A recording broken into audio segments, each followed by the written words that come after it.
ராமானுஜதயாபாத்திரம் ஞானவைராக்கியபூஷணம் ஸ்ரீமத்வேங்கடநாதாரியம் வந்தே வேதாந்ததேசிகம் லக்ஷ்மீநாதசமாரம்பாம் நாதயாமுனமத்தியமாம் அஸ்மதாச்சாரியபர்யந்தாம் வந்தே குருபரம்பராம் யோ நித்யமच्युतपदाम्बुजयुग्मरुक्मव्यामोहतस्तदितराणि तृणाय मेने अस्मद्गुरोर्भगवतोऽस्य दैकसिन्धोः रामानुजस्य चरणौ शरणं प्रपद्ये।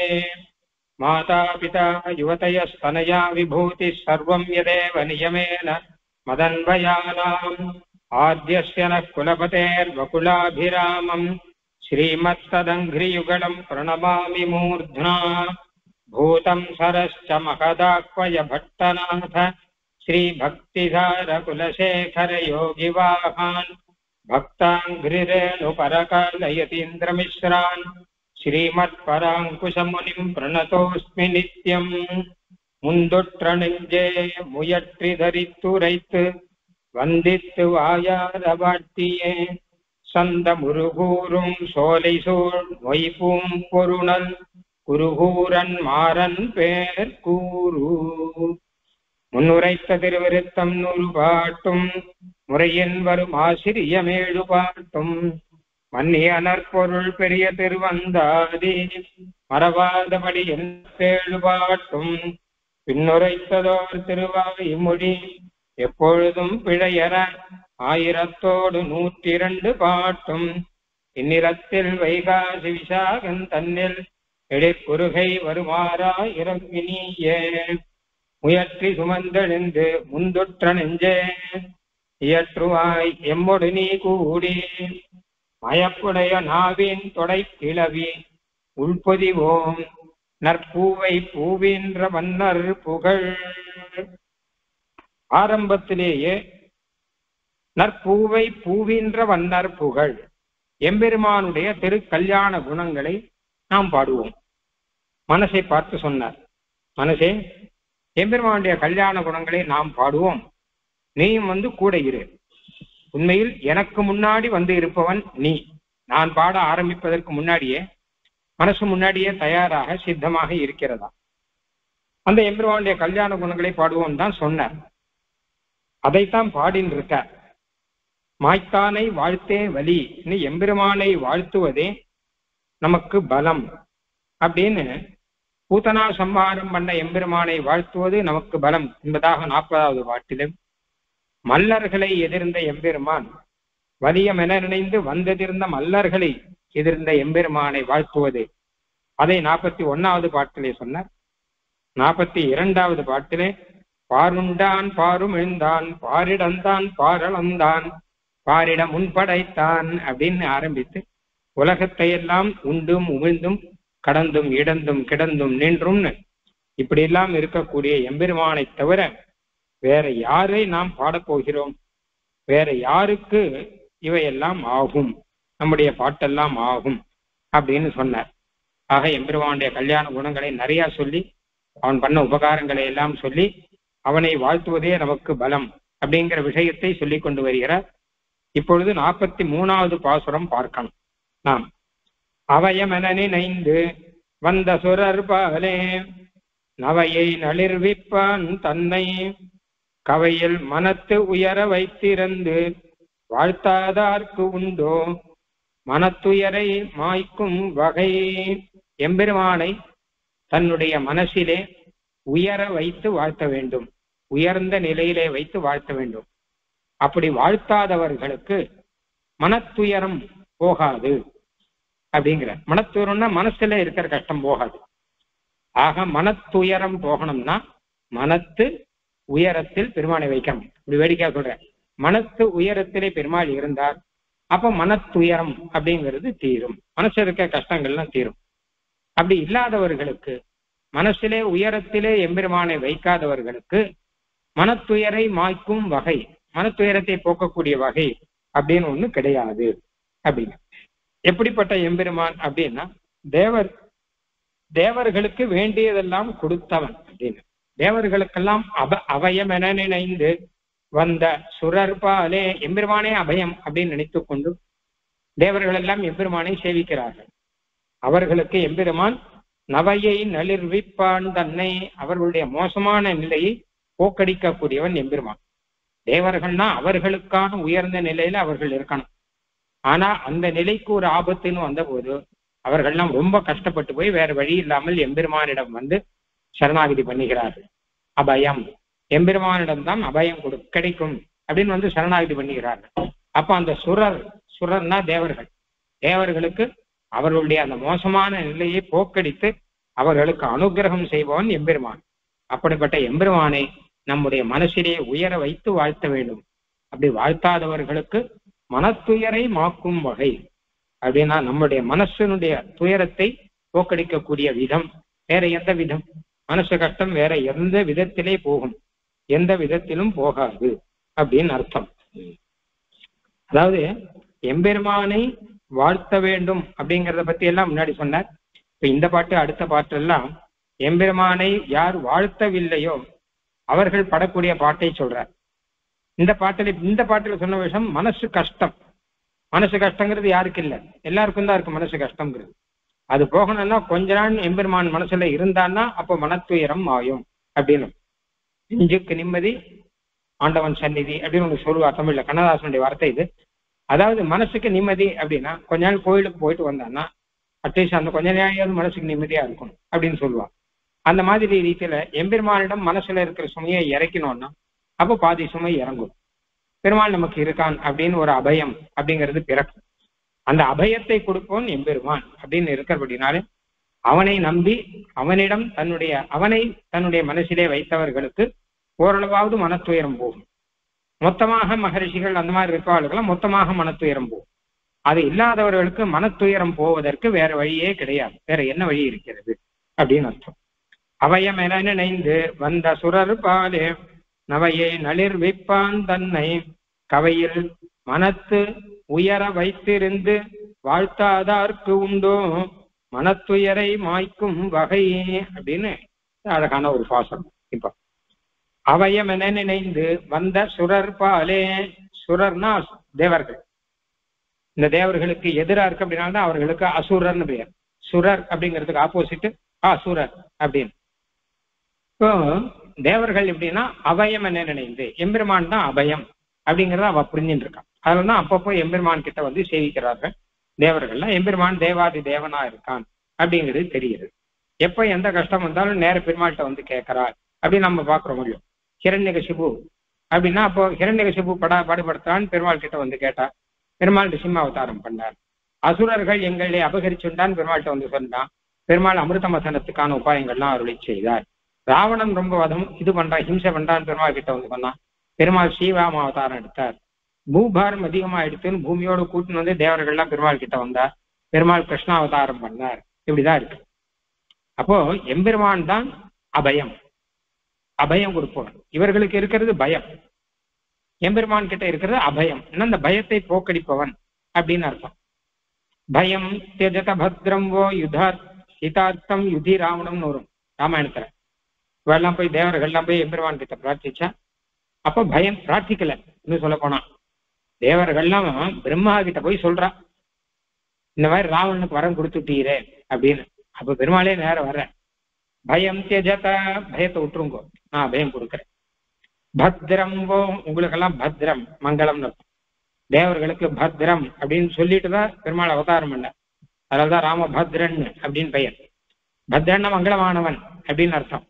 பயம் தியஜத பத்ரம் வோ ஹிதார்த்தம் யுதி ராவணம், ராவணனை நான் வதம் பண்றதுக்காக நான் வருகிறேன் அப்படின்னு பெருமாள் சொல்றார் அப்படின்னு.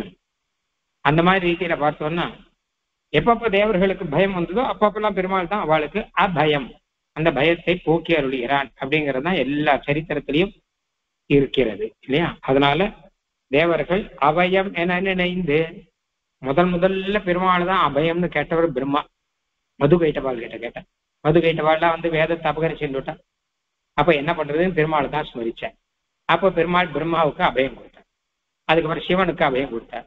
அதுக்கப்புறம் இந்திராதி தேவர்கள்லாம் வந்து அவளுக்கெல்லாம் எப்போ அப்ப கேட்கிறாளோ அப்போ அபயம் அப்படின்னு கொடுக்குறார். அதனால பயம்ங்கிறது மற்ற பேர்கிட்ட கிமத்திரன பயாஸ்பதம் அப்படின்னு ஒரு அபிஜி ஸ்தோத்திரம். எல்லார்கிட்ட இருந்து பயம் தான் வரும். அபயம்ங்கிறது பெருமான் ஒருத்தர்கிட்ட தான் வரும். மற்ற பேர்கிட்ட இருந்து பயம் அப்படிங்கிறது வரும்.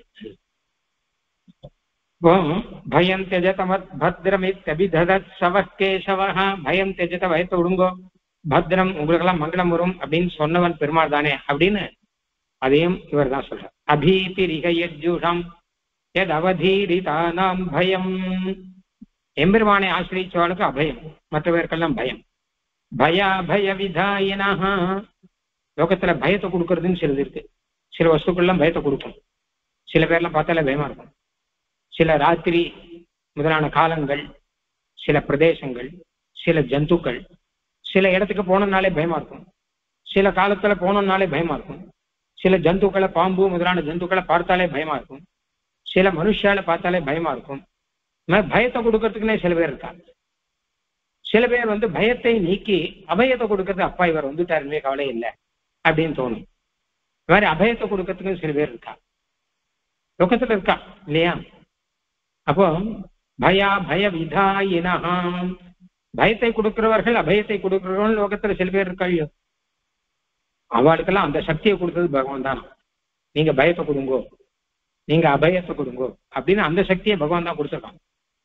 பய விதாயினஹா ஜெகதி என் நிதேசே ஸ்திதாக, அதனால்தான் சாஸ்திரநாமத்துல வரும் பயகிருத் பயநாசனஹா அப்படின்னு வரும். பயத்தை உண்டு பண்ணுவோனும் அவன் தான், பயத்தை நாசம் பண்ணுவோனும் அவன் தான்.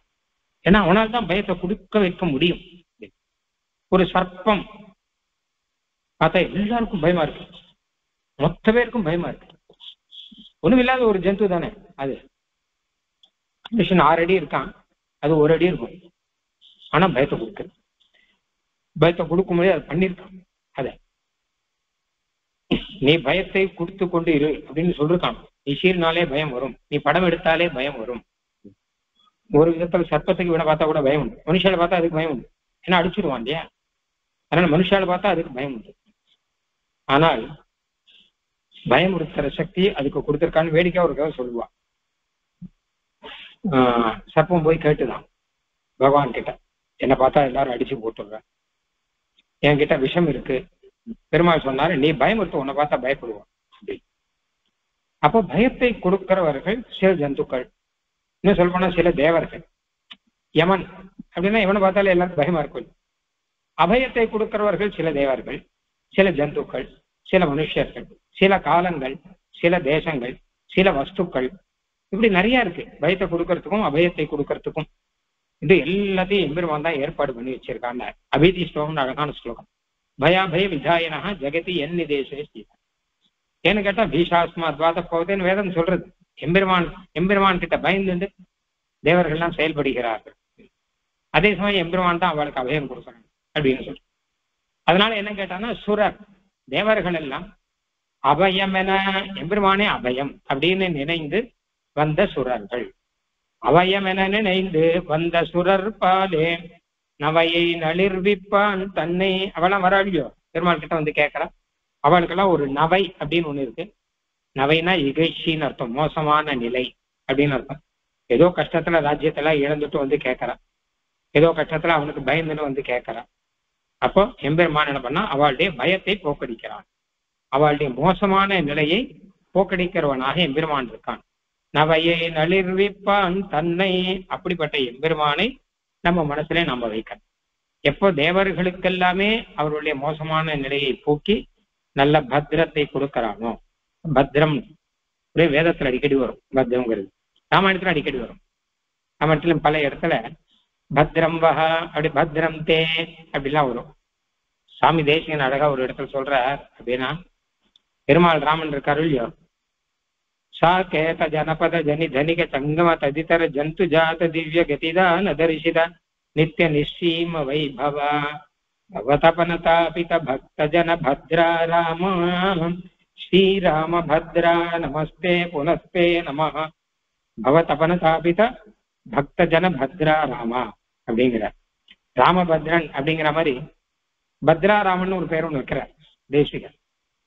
ராமபத்ரன்னா ராமன், பத்ரன்னா மங்களவானவன் அர்த்தம். ஸ்ரீராம பத்ரான்னு வரும். பத்ரா ராமன் அப்படின்னா அர்த்தம்னா பத்ரன்னா மங்களம்னு அர்த்தம். ஆராமம் அப்படின்னா இருப்பிடம் அர்த்தம். மங்களம் மொத்தத்துக்கும் இருப்பிடம். மங்களம் மொத்தத்தையும் கொடுக்கக்கூடியவன், எல்லாருக்கும் மங்களம் அளிப்பவன் அப்படின்னு அர்த்தம். பத்ர ஆராமா, அதாவது பத்ராச்சலம் ஸ்ரீராமன் அப்படின்னு அவரும் பிரசித்தமா இருக்கார். அப்போ தேவர்களுக்கு அவர்களுடைய மோசமான நிலையை போக்கி பயம் தெஜத பத்ரம், உங்களுக்கெல்லாம் பத்ரம் அப்படின்னு சொன்னவன் எம்பெருமான். பத்ரம் கர்ணே பிஸ்ஸு நியாம தேவாகனு ஒரு மந்திரம் இருக்கு வேதத்துல. அதுக்கு நம்ம பெரியவாள்லாம் இப்படிதான் வியாக்கியானம் பண்றோம். பத்ரம்னா மங்களம்னு அர்த்தம். மங்களத்தை நிறைய கேட்கணும் நம்ம. பத்ரம் பஷ்யேம, மங்களத்தை பார்க்கணும். நல்ல நல்ல சூக்தம் இது, நல்ல மந்திரம் இது. எல்லாம் நல்லதா இருக்கணும், நாங்க பாக்குறது நல்லா இருக்கணும், கேட்கறது நல்லா இருக்கணும். பெரியவாள்லாம் என்ன வியாக்கியானம் பண்ணியிருக்கானா, பத்ரம் அப்படின்னா இங்க ராமபத்ரம் அர்த்தம். பெருமாள் தான் மங்களம், இல்ல ரிசிம்ம மந்திரம்ங்கிறாரு. ரிசிவனுக்கு பத்ரன் ஒரு பேர் உண்டு, அதனால பத்ரன் அப்படின்னு பேர் உண்டு, மங்களமானவன். அதனால அவரை சொல்றது அப்படிங்கிறார். எதுவானாலும் அபயம்ங்கிறது எம்பெருமான், பத்ரமானவன். அப்ப அவளுக்கு நவையை நளிர்விப்பான் தன்னை, அப்படிப்பட்ட எம்பெருமானை சேவித்தால் நமக்கும் பத்ரம், நமக்கும் மங்களம். மனசுல இருக்க துயரம் மாறும். சேவிக்கலைன்னா துயரம் மாறுவதற்கு என்ன வழி? வழி இல்லைங்கிற. கவையில் மனத்து உயர வைத்து வாழ்த்தாதார்க்கு உண்டோ. கவையில் மனத்து, கவை இல்லாத மனசிலே. கவை அப்படின்னா ரெண்டு, பெருமாளை சேவிக்கணுமா, சேவிச்சா இந்த பலன் கிடைக்குமா அப்படின்னு ரெட்டை மனசு. ரெட்டை மனசு இல்லாத ஒரே மனசில் பெருமாளை வைக்கணுமா. கவையில் மனத்து, அதாவது மரத்துல கவைன்னு ஒண்ணு பண்ணுவாங்க, கவன்னு சொல்லுவாங்க. ஒரு ஒரு ஆயுதம் அது. அது அது இப்படி நேரம் வந்து ரெண்டா பிரியும் மரத்துல. அதுல கயிறு கட்டி கல்லால போட்டு அடிச்சா பட்சி எல்லாம் அடிப்பா. வேடர்கள்லாம் வச்சிருப்பா. அந்த ஒரு ஒரு மரக்கிளை ஒண்ணு இருக்கும், அது கடைசியில ரெண்டா பிரியும். அதுல கட்டி அதுல இருந்து கல்லால் அடிச்சோன்னு வச்சுக்கோங்க, பவராய் எல்லாம் கீழே விடும். அதுக்கு கவை அப்படின்னு பேர் இருக்கு.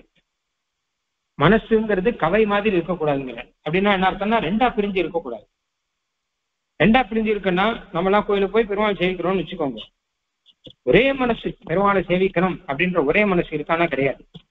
சேவிச்சா என்ன கிடைக்கும் அப்படிங்கிறதா முதல் இது. இங்க போய் பெருமாளை சேவிக்கிறோமே, சேவிச்சா நமக்கு என்ன கிடைக்கும், சேவிச்சுட்டு நாம என்ன பண்ணணும், இத்தனை நாள் சேவிச்சும் ஒன்றும் பயன் இல்லையே, கூட கூட ஒண்ணு வந்துட்டே இருக்கும்.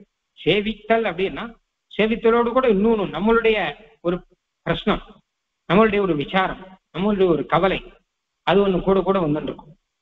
அப்படி இல்லாமல் பெருமாளை சேவிக்கிறது மட்டுமே இருந்தா அது கவையில் மனம், அப்படி கவை இல்லாத மனம். அப்படி இல்லாத இருந்தா அது கவை மாதிரி இந்த பக்கம் ஒண்ணு அந்த பக்கம் ஒண்ணு போயிட்டு இருக்கு. ஒரு பக்கம் மனசு பெருமாளை நினைக்கிறது, இன்னொரு பக்கம் நம்மளே நினைக்கிறது, நமக்கு எது நல்லது, பெருமாள் நமக்கு அனுகூலம் பண்ணுவாரா. அப்படி இல்லாமல் பெருமாளை மட்டும் நினைந்தோம். தேவர்கள் அப்படி நினைச்சாளா அப்படின்னா தேவர்கள் நினைக்கல. தேவர்கள் தங்களுக்கு ஹிதம் வேணும்னு சொன்னா பெருமாள் அபயம் கொடுத்தார். ஆனா நாம அப்படி நினைச்சோம்னா நமக்கு பலன் கட்டாயம் கிடைக்கும். அதாவது விசேஷமான பலன் வேணும் இல்லையோ நமக்கு. கவையில் மனத்து உயர வைத்து இருந்து, அந்த மனசிலே உயரமான நிலையிலே சர்வஸ்மாத் பரனானவன் எம்பெருமான், அவனே உபாயம் அவனே உபேயம். கவையுங்கிறதுக்கு அதான் சொல்ற. உபாயம் வேற உபேயம் வேற நினைக்காதுங்கோ. இது உபாயம் இது உபேயம்னு ரெண்டா பிரிக்காதுங்க. ரெண்டும் ஒண்ணு, ஒரே உபாயம் ஒரே உபேயம். அப்படின்னா என்ன அர்த்தம் கேட்டா, பகவானே சரணடைகிறோம். எதற்காக கேட்டானா பகவானுடைய அனுகிரகம் வேணுங்கிறதுக்கு தான், வேற எதுவும் எங்களுக்கு வேண்டாம், அவருடைய கைங்கரியம் சிறக்க வேணும் அப்படிங்கிறதுக்காக. அதுதான் கவையில் மனத்து உயர வைத்திருந்து வாழ்த்தாதார்க்கு. அப்படி அவனை பல்லாண்டு வாழ்த்தாதவர்கள் யாரோ அவர்களுக்கு உண்டோ மனத்துயரை மாய்க்கும் வகை. மனசுல இருக்க கஷ்டத்தை மாய்க்கக்கூடிய வகைங்கிறது அவர்களுக்கு உண்டோ அப்படின்னா என்ன அர்த்தம்னா, அப்படி எம்பெருமானை வாழ்த்தினால் மன துயரங்கள் எல்லாம் மாறும் அப்படின்னு இருக்கு. அதனால மன துயரம் மாற அவனை வாழ்த்த வேணும்னு அர்த்தம். இது மற்றவருக்கு அது கிடையாது அப்படிங்கிற ஒரு வெத்திரேக முகத்தினாலே அதை சொல்லுகிறார். அவயமென நினைந்து வந்த சுரர்பாலே நவையை நளிர்விப்பான் தன்னை கவையில் மனத்து உயர வைத்திருந்து வாழ்த்தாதார்க்கு உண்டோ மனத்துயரை மாய்க்கும் வகை. வாசகத்துக்கு அர்த்தம் அழகா. இதுக்கே இன்னொரு அர்த்தம் ஒண்ணு சொல்றார். அவயம்ங்கிறத அவையம் அப்படின்னு பேர், வை வச்சுக்கணும். அவயம்னா அபயம் அப்படின்னு அர்த்தம் பார்த்தோம். இப்போ வை வச்சுக்கணும். ஏன்னா அடுத்த வரியில நவையை அப்படின்னு வருது, அங்க வை இருக்கு. இப்ப அதுக்கேற்ற மாதிரி இங்கேயும் வை. ரெண்டாவது எழுத்து முக்காச்சும் ஒன்னாதான் வரும் எல்லாத்தையும். அதனால இரண்டாவது வரியில வை இருந்தா அப்ப முதல் வரியிலையும் வை வரும். அப்ப அவயம்ங்கிறதுக்கு அவையம் அப்படின்னு பிரிச்சுக்கணும். சில பேர் சொல்ற அவையம்னு வச்சுக்கணும். அவையம்னா என்ன அர்த்தம்னா, அவயம்னாலும் அபயம் தான் அர்த்தம், அதே அர்த்தமே வச்சுக்கலாம். ஆனா அவையம்னு பிரிச்சுக்கலாம் அப்படின்னு அவையம்னு பாடம் வச்சுக்கலாம் அப்படிங்கிற. சரி, அவயம் என நினைந்து வந்த சுரர் பாலே. சுரர்னா தேவர். சில பேர் என்ன சொல்ற, வந்த அசுரர் பாலே அப்படின்னு. அவயவன நினைந்து வந்த அசுரர் பாலேன்னா அசுரர்கள் இடத்திலே அப்படின்னு அர்த்தம். அப்படின்னு அர்த்தம் வச்சுக்கலாம்ங்கிற. அவன் ரெண்டு அர்த்தம் சொல்ல முடியும். அசுரர்கள் கிட்ட பெருமாள் என்ன பண்ணார்னா, நவையை நளிர்விப்பான் தன்னை. நவையை அவருடைய மோசமான தன்மையை நளிர்விப்பான் அப்படின்னா அதிகப்படுத்தினான்னு அர்த்தம். முன்னாடி நளிர்விப்பான்னா அழிப்பான்னு அர்த்தம் சொன்னோம். இப்போ நளிர்விப்பான்னா அதிகப்படுத்துகிறான் அப்படின்னு அர்த்தம்.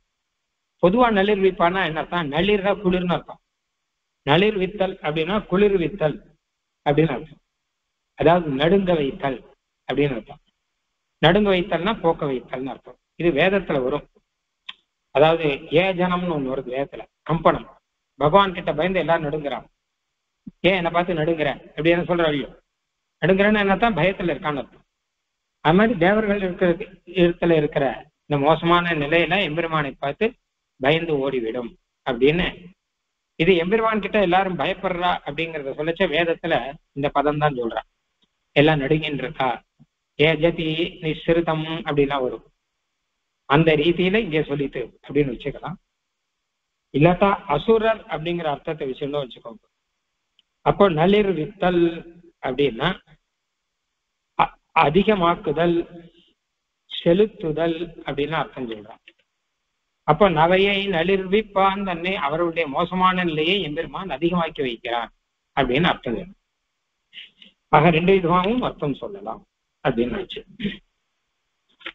அவயவன் நினைந்து வந்த சுரர் பாலே நவையை நளிர்விப்பான் தன்னை கவையில் மனத்து உயர வைத்திருந்து வாழ்த்தாதார்க்கு உண்டோ மனத்துயரை மாய்க்கும் வகை. இப்போ கவை கவன் அர்த்தம் பார்த்தோம். அதாவது இரண்டாக வைத்தல்ங்கிறது அது கிடையாது. இரண்டாக வைத்தல்னா என்னன்னு கேட்டா, ஒண்ணு எம்பெருமானே பிராபியம் பிராபகம்னு இல்லாமல் எம்பெருமானை உபாயமாகவும் பலனை வேற ஏதாவது நம்முடைய பலனாகவும் வைத்தால் அப்போ கவை இருக்க மனசுல இரண்டு இருக்கணும் அர்த்தம். அது இல்லாம இருக்கணும். இன்னொரு அர்த்தம் என்ன கேட்டான்னா, கவை அப்படின்னா மனசுல ஒரு பக்கம் எம்பெருமான் இருக்கான், இன்னொரு பக்கம் விஷயாந்தரங்கள் வேற விஷயத்துல ஈடுபாடு அப்படி எல்லாம் இருந்துட்டு இருக்கு. எம்பெருமானுடைய பிரார்த்திகளை ஒண்ணும் இல்லை, ஆனா எம்பெருமான் மனசுல இருக்க மாதிரி சீக்கிரம் ஆத்துக்கு போய் நம்ம வேற ஏதோ காரியம் பண்ணணும், இது பார்க்கணும் அது பார்க்கணும் அப்படின்னு சொல்லிட்டு வேற ஒண்ணும் மனசுல இருக்கும் இருந்தா அப்போ மனசானது கவையோட இருக்குன்னு இருக்கும். அப்படி இல்லாமல் கவை இல்லாமல் இருக்க வேணும், வேற விஷயம் அப்படிங்கிறது இல்லாமல் இருக்க வேணும். இன்னொரு அர்த்தம் என்ன கேட்டானா, மனசில் சஞ்சலனம் அப்படின்னு. அதாவது சஞ்சலனம் எப்படின்னு கேட்டானா, பெருமாளை சேவிக்கும் போதே நம்ம சேவிக்கிறோம், எதுக்கு சேவிக்கிறோன்னே தெரியல அப்படின்னு இந்த மாதிரி அதுல சேவிக்கிறதே கூடுமா கூடாதா, செய்ய வேண்டியதா செய்ய வேண்டாததா அப்படின்னு ஒரு சந்தேகத்தோட வந்து சேவித்தார், சஞ்சலத்தோட. இப்ப இதெல்லாம் இப்படி எல்லாம் இருந்தா அது கவை இருக்கக்கூடிய மனம். இதெல்லாம் இல்லாமல் மகா விசுவாசத்தோடு கூடவும் எம்பெருமான் கட்டாயம் அபயம் கொடுக்கிறாங்கிற விஷயத்தோடு கூடவும் அவனை சேவித்தால் அது கவையின் மனத்தை உயர வைத்திருந்து வாழ்த்துதல். அப்படி வைத்து மனசே நாம் எம்பெருமானை வாழ்த்த வேணும். அப்படி வாழ்த்தாமல் இருந்தால், அப்படி வாழ்த்தாதவர்களுக்கு வேறு மனத்துயரை மாய்க்கும் வகை வேறு உண்டோ அப்படின்னு சொல்லு. வகை சேர்ந்த நெஞ்சும் நாவுடைய வாயும் மிக வாய்ந்து வீழாவெனினும் மிக வாய்ந்து மாலைத்தாம் வாழ்த்தாதிதுப்பர் இதுவன்றே மேலைத்தான் செய்யும் வினை. மறுபடியும் எம்பெருமானை வாழ்த்தாது இருப்பவர்கள், அவளை பத்தி போன பாட்டுல ஒண்ணு சொன்னார், இந்த பாட்டை அடுத்து சொல்றார். யார் எம்பெருமானை வாழ்த்தாதவர்களோ அவர்களுக்கு அதை காட்டிலும் பாவம் கிடையாது அப்படிங்கிற. அவ செய்யற பாவமாக இது ஆகிவிடும் அப்படின்னு. ஏன்னு கேட்டான்னா, வாழ்த்துதல் அப்படிங்கிறது வாயால வாழ்த்த போறோம். வாயால வாழ்த்ததுக்கு மனசு அப்படின்னு ஒண்ணு இருக்கு.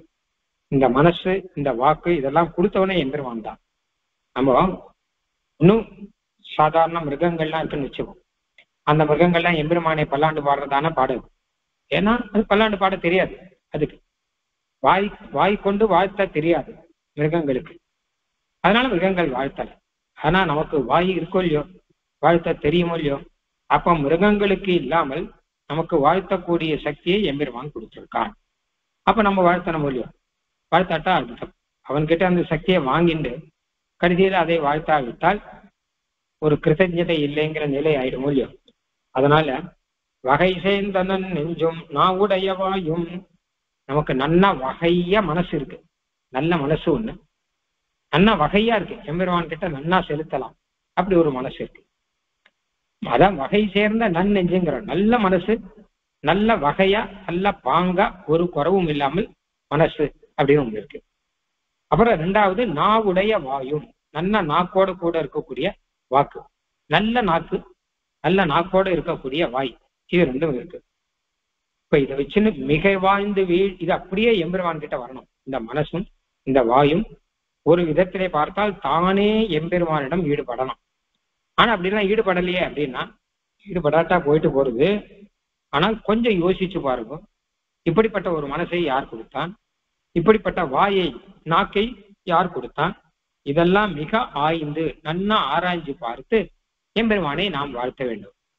அப்படி வாழ்த்தாதவர்கள் அவன்கிட்ட இருந்து எத்தனையோ பலனை வாங்கிட்டு அவனை வாழ்த்தாதவர்களுக்கு இதுவன்றே மேலைத்தான் செய்யும் வினை, இதுவே பின்னாடி பெரிய பாபம் ஆயிடும். வேற பாபம் எதுவும் செய்ய வேண்டாம்.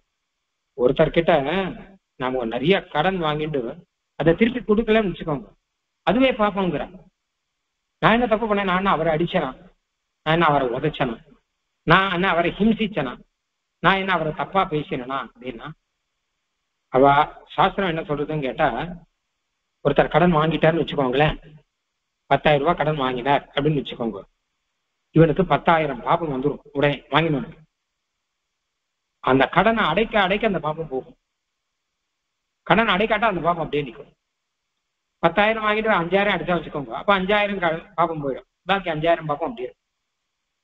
10,000 அடைச்சாதான் இவனுடைய பாபங்கிறது போகும், இல்லாட்டா பாபம் போகாது. அதனாலதான் கடன் பட்டான் அப்படின்னா அவன் பாப்பி ஆயிடுவான். இல்லாட்டா ஏன்னு கேட்டானா அவன் திருப்பி கொடுக்காம ஏமாத்திட்டான் வச்சுக்கோங்க, ஆனா இது பாப்பம் இவன் விட்டு போகாது இல்லையா. இப்ப அவரை வேணா ஏமாத்தலாம், ஆனா பாப்பம் அப்படியே இருக்கும் இல்லையா.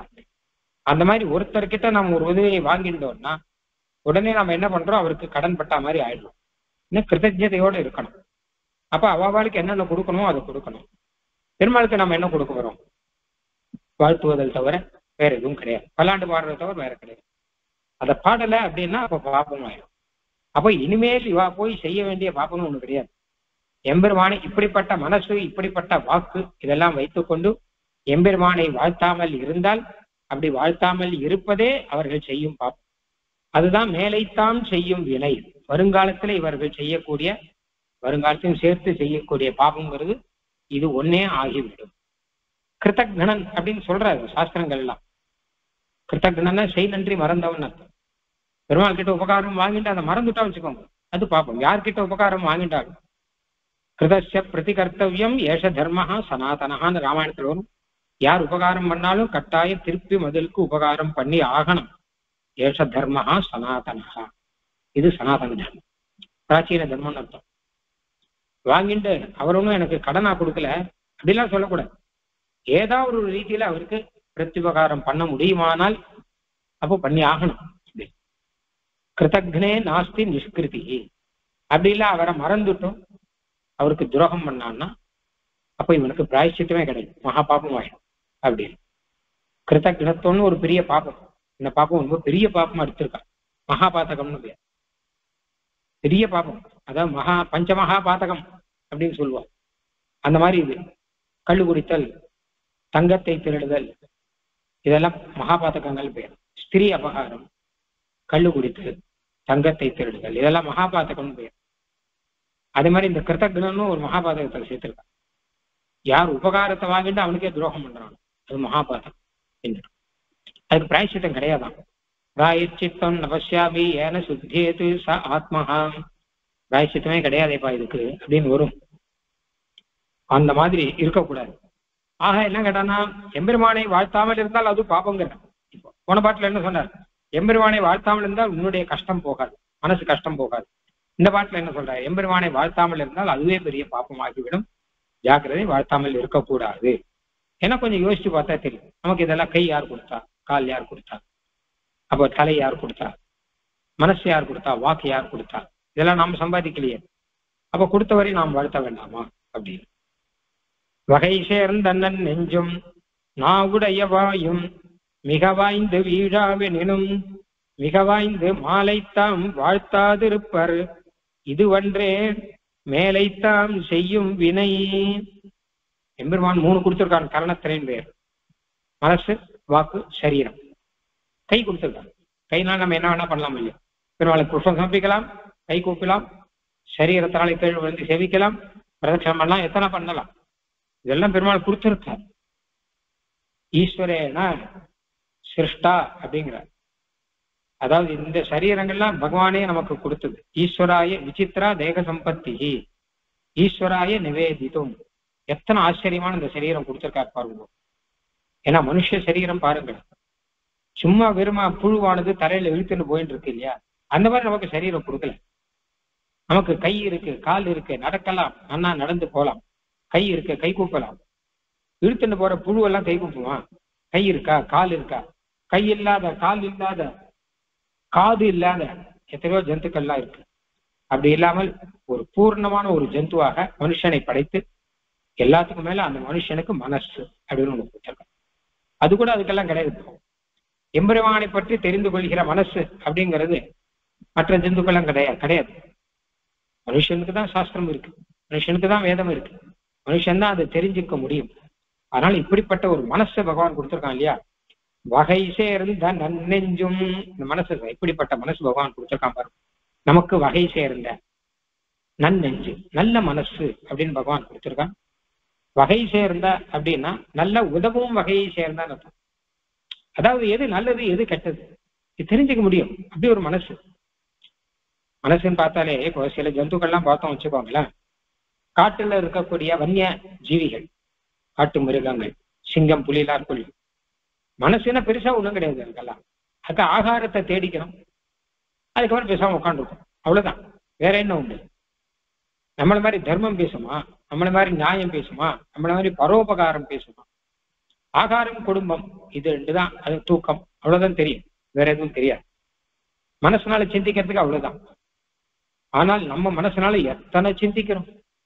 இது வகை சேர்ந்த நன்னெஞ்சு. எத்தனை நல்ல விஷயங்கள், எத்தனை பேருக்கு நாம உபகாரம் பண்ண முடியும். இதெல்லாம் வச்சு பார்த்தான்னா வகை சேர்ந்த நன்னெஞ்சும். அது மாத்திரம் இல்லாமல் வகைன்னா ஆத்மாவுக்கு உபகாரமா இருக்கு மனசுங்கிற.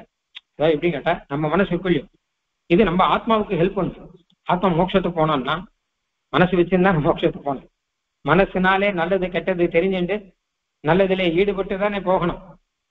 அப்ப பகவத்கீதையில கண்ணன் சொல்றார், மனையவை மனுஷியானாம். மனசுதான் மனுஷனுக்கு தி பெஸ்ட் ஃப்ரெண்ட் யாருன்னா மனசுதான். மனுஷனுக்கு பெரிய எனிமி யாருன்னா அதுவும் மனசு. 2 மனசு. மனையவை மனுஷியானாம் காரணம் பந்தம் மோட்சையோ. மோட்சம் ஒருத்தன் போறான்னா மனசுதான் காரணம்.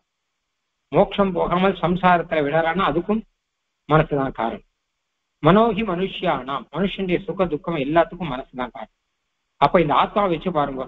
நம்ம உபநிஷத்தெல்லாம் 1008 வேதாந்த சாஸ்திரங்கள்ல ஆத்மாவை பத்தி பேசுறோமே. இந்த ஆத்மா மொத்தம் மனசுக்கு அதீனம். மனசு என்ன இருந்தா தானே ஆத்மா நல்ல வழியில போகும், இல்லாட்டா போகாதே. அப்ப மனசு ஆத்மாவோட சேர்ந்து இருந்துன்னு வச்சுக்கோங்க, அது நல்ல நெஞ்சா இருக்கும். அதான் வகை சேர்ந்த நன்னெஞ்சு அப்படிங்கிறது. ஆத்மாவோட கூட்டு சேர்ந்து கொண்டு எம்பெருமானிடம் ஈடுபடும்படியாக ஒரு மனசு ஒண்ணு இருக்க முடியும் இல்லையா. அந்த மனசை எம்பெருமான் நமக்கு கொடுத்துருக்கான். இந்தாங்க நீங்க ஆத்மா, இந்த ஆத்மா உயிர்ந்து போவதற்காக ஒரு மனசு ஒண்ணு கொடுத்துருக்கேன், அந்த மனசை வச்சுக்கோங்க.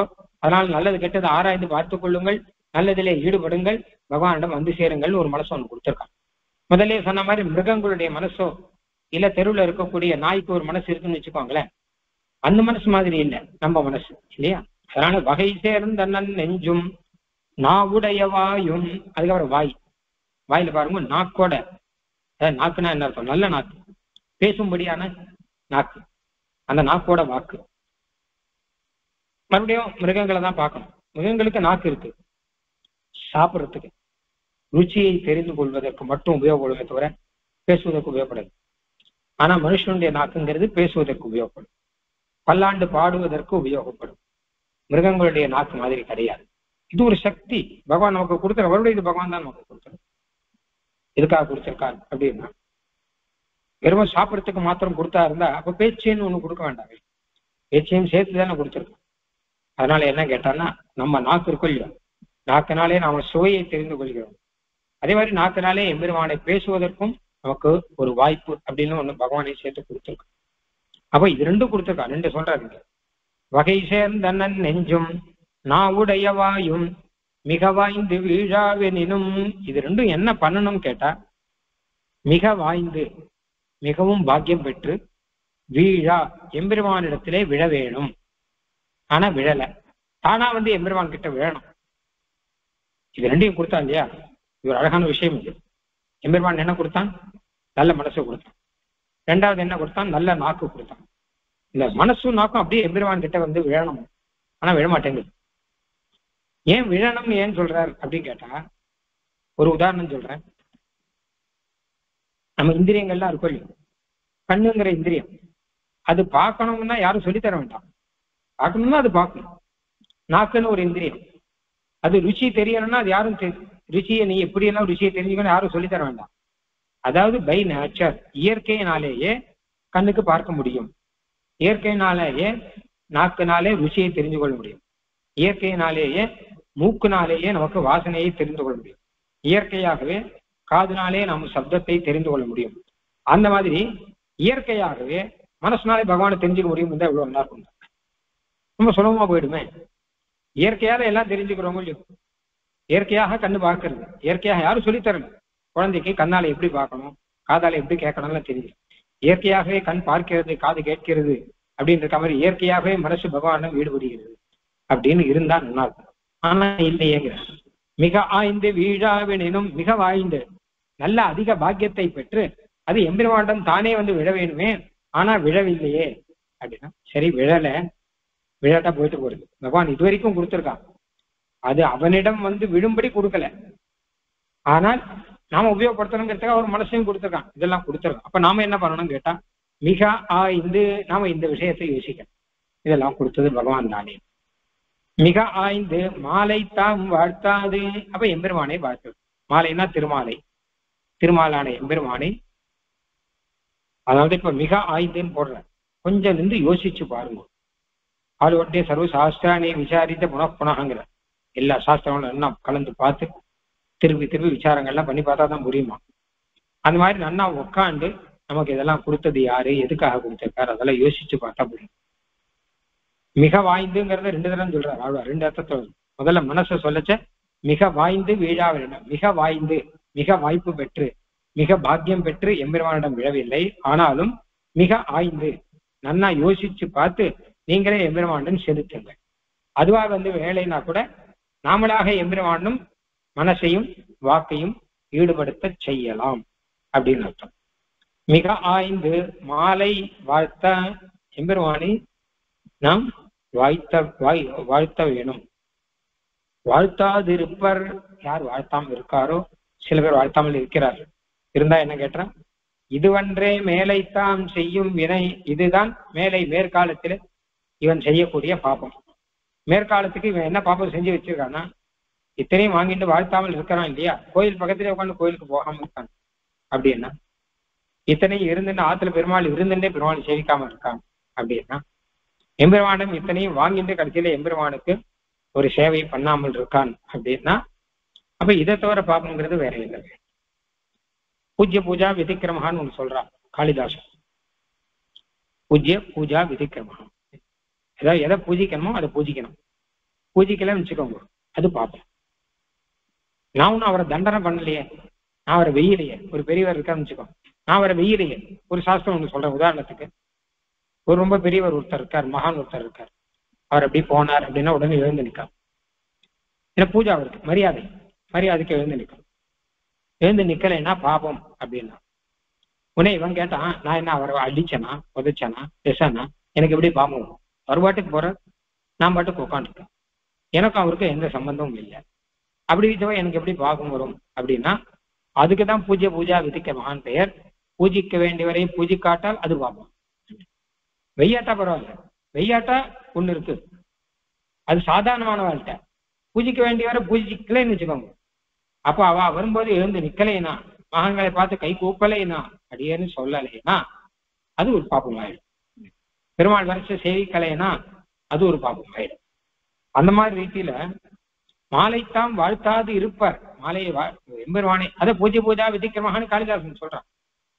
அந்த மாதிரி எம்பெருமானை வாழ்த்தாமல் இருந்தால் இது ஒன்றே மேலைத்தான் செய்யும் வினை. இதுதானே மேல் காலத்துல இவன் பண்றதுக்கான வினை. ஒரு பாப்பங்கிறது இதுவே பெரிய பாபமாக ஆகிவிடும் அப்படின்னு அழகா சொல்ற. இது இந்த கைசிக மகாத்மியத்தில் கூட அழகா வரும். இன்னும் பல இடத்துல தேசியன் ரகசியத்திரை சாதத்தில் கூட சாதிச்சிருக்கார். என்ன சாதிச்சிருக்கார் அப்படின்னு கேட்டானா, ஒருத்தர் தேவதாந்தர பக்தனா இருக்கான்னு வச்சோம். பிற தேவர்களுக்கு பக்தனா இருக்கான், சிவன் கிட்ட பக்தரா இருக்கார்.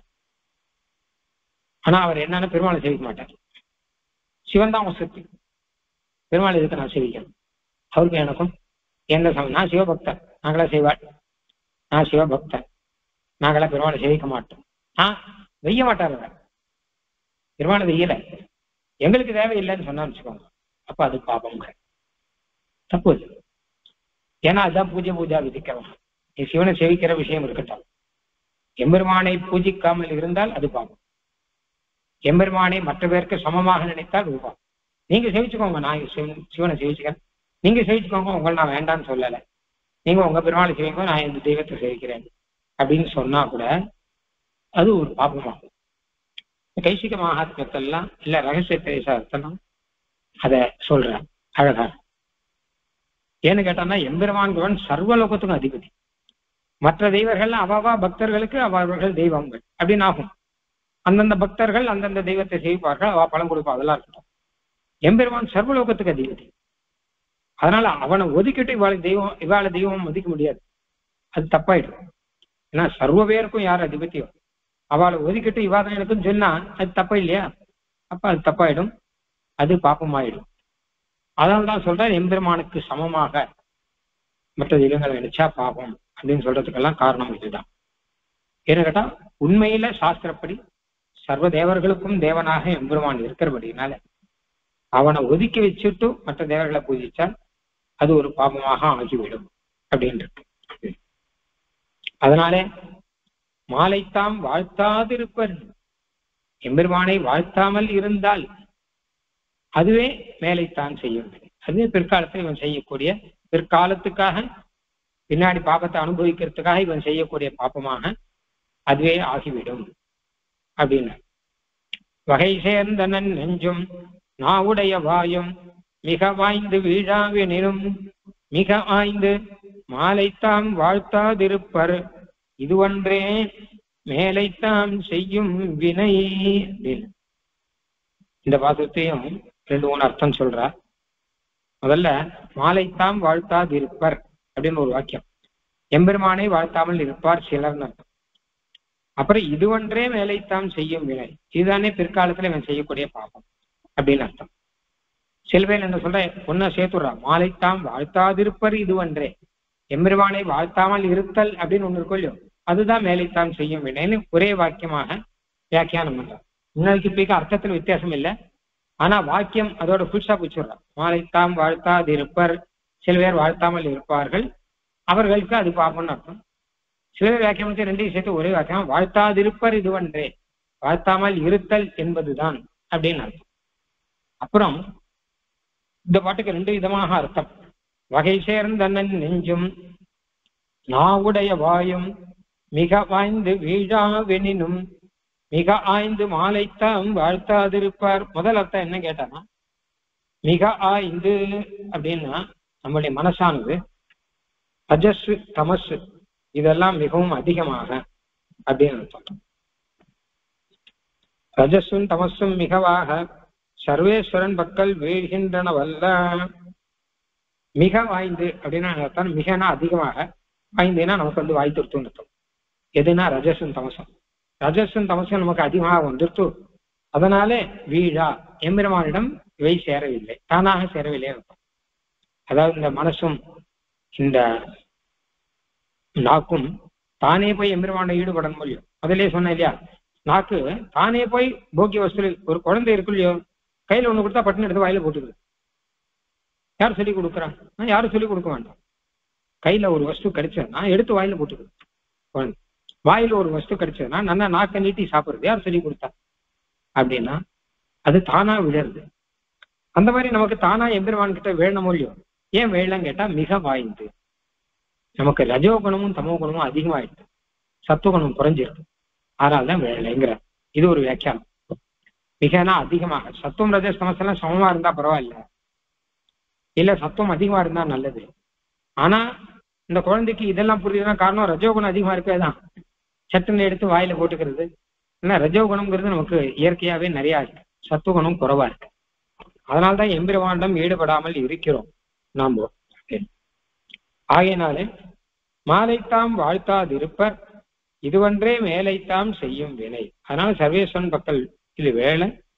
அதனால இதுதான் மேலை அப்படின்னா சம்சாரம் நீடிக்கும்படி நாம் பண்ணக்கூடிய பாவம் இதுதான் அப்படின்னு அர்த்தம். இது ஒரு அர்த்தம்.